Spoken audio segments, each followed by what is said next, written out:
Good evening, everyone. I'm Jamison Euler. And I'm Wendy Ryan. Thank you for joining us.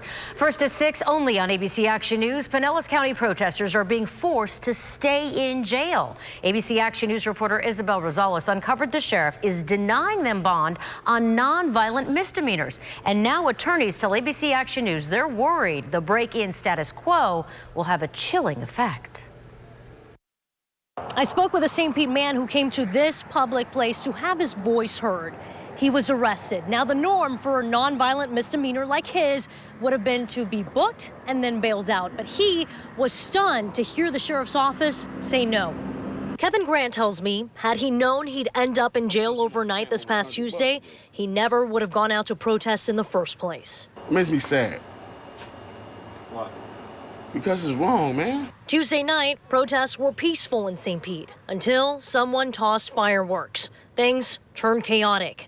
Grant is one of 28 people PCSO arrested this month for unlawful assembly. His arrest record says he refused to leave. It's something he denies. When I read it, it said that we refused to leave. I was on my way gone. But see this? No bond. I'm thinking they were just gonna let us out or something, slap on the wrist, go home.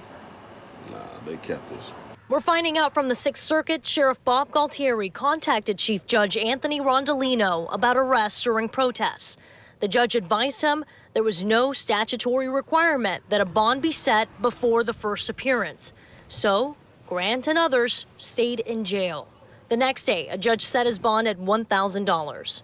I've never seen this before in my time, in my 20 years, where folks are held on no bond before seeing a judge on such a low-level charge. Attorney Frank McDermott says no bond is usually reserved for the worst of crimes. I would say it's a chilling effect for folks. But the sheriff says this is aimed at those who are violent. This isn't about protesters who are out there expressing the things that they want to express. I have no issue with that.